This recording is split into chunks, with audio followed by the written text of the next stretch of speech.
Inauguration ce mardi du centre de convention et de documentation de la Banque de la République d'Haïti situé à l'angle des rues du Quai et Pavé. Le président Michel Martelly y avait pris part, accompagné du Premier ministre Evans Paul ainsi que d'autres membres du gouvernement.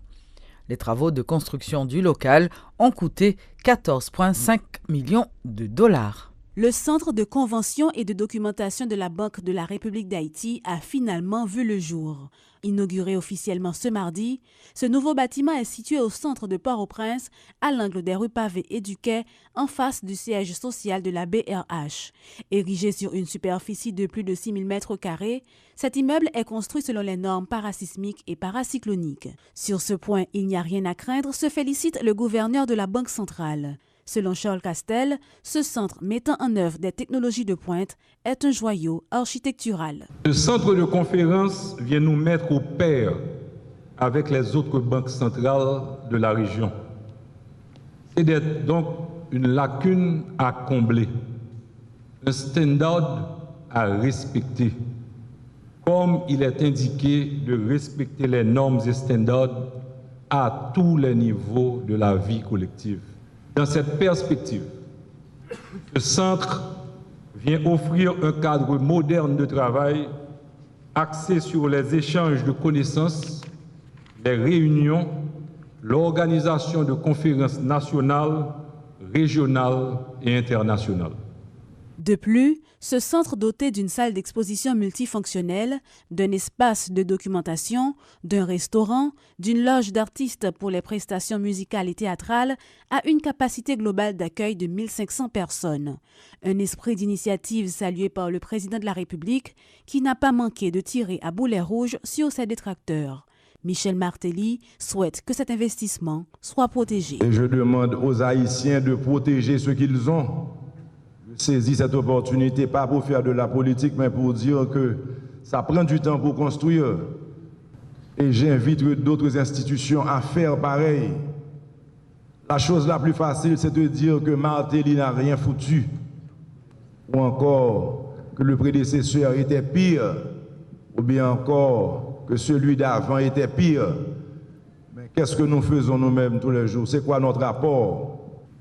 N'attendons pas que la BRH développe tout le centre-ville. On invite tous ceux qui sont propriétaires à investir dans le centre-ville.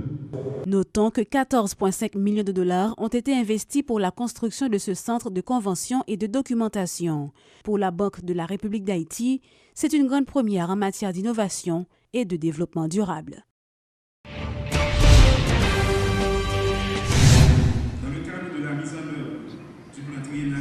La Chambre américaine de commerce AmCham a organisé, en collaboration avec l'ambassade américaine et le ministère de l'Agriculture, un forum sur l'agribusiness ce mardi. Par cette initiative, la AmCham désire inciter plus d'investissements tout en accompagnant le ministère qui veut faire de l'agriculture une locomotive de croissance économique. Selon Philippe Armand et l'ambassadeur américain, des défis majeurs restent à relever, notamment dans le domaine foncier, si Haïti veut vraiment compter sur son agriculture. Tout d'abord, ça passe par l'état de droit. Et nous devons commencer par vraiment nous adresser aux problèmes fonciers énormes, car pour que l'agriculture soit efficiente, il faut qu'il y ait des terrains assez importants qui permettent de faire ce développement en termes d'agriculture. Mais ça passe donc par le développement foncier parce qu'il faut sécuriser les titres de propriété de nos agriculteurs. Ça, c'est un premier point. Et deuxième point, c'est également, comme nous disions tout à l'heure, le financement. Il n'y a rien à dire. Et sans financement, il n'y aura pas d'agriculture. Troisièmement, il faut également organiser la distribution. On a déjà une chance extraordinaire, c'est que les nombreuses routes de pénétration qui ont été construites ces dernières années, ceci définitivement est un point sensible pour l'agriculture parce que ça va permettre aux produits d'arriver sur les marchés urbains. Et comme vous devez le savoir, par le passé, beaucoup d'agriculteurs perdaient le produit de leur récolte sur les routes parce qu'ils restaient beaucoup trop longtemps sur les routes. Donc voilà un point positif. Donc, et maintenant, en termes de locomotive économique, et c'est sûr et certain la valeur ajoutée de l'agriculture dans toute économie nationale est beaucoup plus forte que la sous-traitance, qui est d'ailleurs un produit qui découle de l'agriculture en un sens, parce que ça permet de réduire le coût de la vie, et ou le tourisme dans le même ordre d'idées. Le plus grand défi est toujours de prendre ce qui marche sur une petite échelle et l'élargir sur une grande échelle qui peut assurer et la qualité et la quantité de production. Parce que pour pouvoir vendre au grand marché et surtout à l'étranger, il faut que ce soit cohérent et consistant. Il faut que les producteurs puissent être ensemble pour produire en assez grande quantité et pour assurer une qualité de production pour exporter. Ça, c'est le plus grand défi, pas juste en Haïti, mais partout à travers le monde.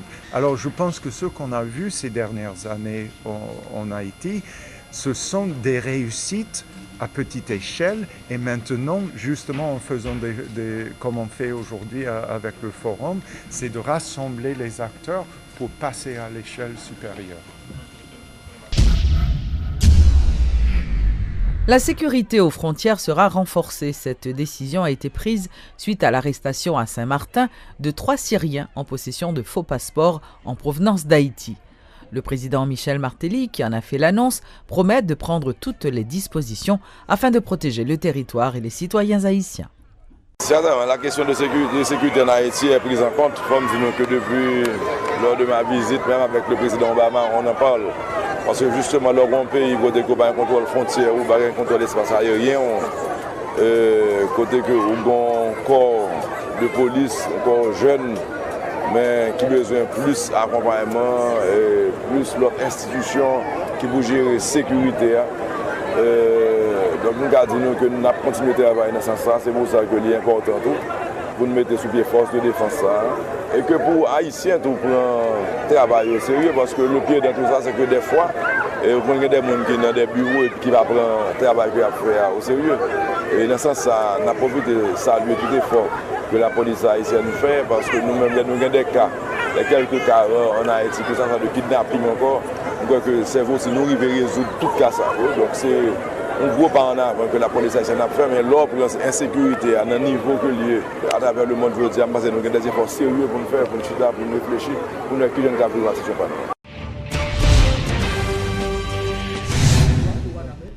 Le ministère de l'Éducation nationale, en collaboration avec la Commission nationale haïtienne de coopération avec l'UNESCO, a présenté ce mardi un bilan sur la participation de la délégation haïtienne au 9e Forum des jeunes de l'UNESCO et la 38e conférence générale. Le coordonnateur national du réseau du système des écoles associées, Dieufort Desloges, a fait remarquer lors d'une conférence de presse que ce forum a permis aux jeunes haïtiens de présenter une autre image aux yeux du monde. Le forum des jeunes a réuni 500 jeunes de 159 pays. Nous-mêmes, nous avons gagné 3 jeunes haïtiens qui ont participé la dernière.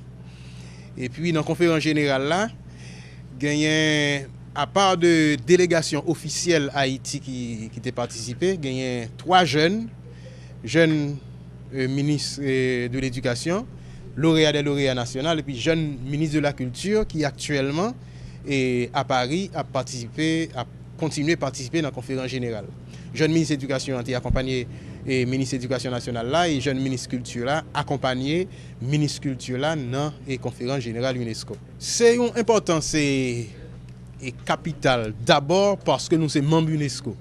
Donc le fait que Haïti c'est membre UNESCO, si on forum des jeunes qui a fait le forum des jeunes de l'UNESCO, il est extrêmement important pour jeunes haïtiens participer dans l'événement ça, pour connaître qui ça l'UNESCO a, pour connaître sous qui ça l'UNESCO a travaillé, pour connaître tout qui responsabilité jeunes haïtiens dans l'UNESCO et qui responsabilité jeunes haïtiens vis-à-vis de jeunes haïtiens pareils et vis-à-vis de jeunes qui dans tout le monde là. Ça, c'est la première importance. Deuxième importance, c'est visibilité pays. Et le type d'événement ça va fait, Haïti pas supposé absent. Faut que nous présents et faut nous bailler une présence de qualité. et année ça tu as une présence de qualité et dans niveau jeune et dans niveau délégation officielle UNESCO, si bien que conseil exécutif UNESCO que généralement nous pas là, mais année ça nous reprendre place non correctement et nous pensons que nous allons continuer à participer dans instance ça yo dans UNESCO non seulement pour nous faire des voix Haïti, pour nous faire des voix pays qui en développement yo, pour nous faire l'idée par Haïti et passer pour nous décider sur programme UNESCO, sur budget UNESCO, sur comment UNESCO a dirigé.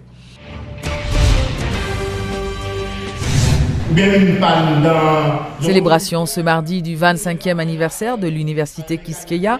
Lors d'une rencontre avec la presse, le recteur Jackie Lumarque a présenté le bilan des réalisations de cet établissement. Les œuvres collectives haïtiennes sont rarement des œuvres durables. Vous montez un projet comme ça à 2-3 personnes, subitement, si on l'a donné mourir, vous avez héritier, famille, commence à aller là, chacun de son côté, et elle n'a pas duré. Nous construisons une université qui peut durer 500 ans, qui peut durer 1000 ans. Et pour ça, fait des conditions appropriées. Dans les gens qui fait montage là. C'est pour ça que nous insistons pour nous dire souvent que nous fondons une université privée avec une mission de service public.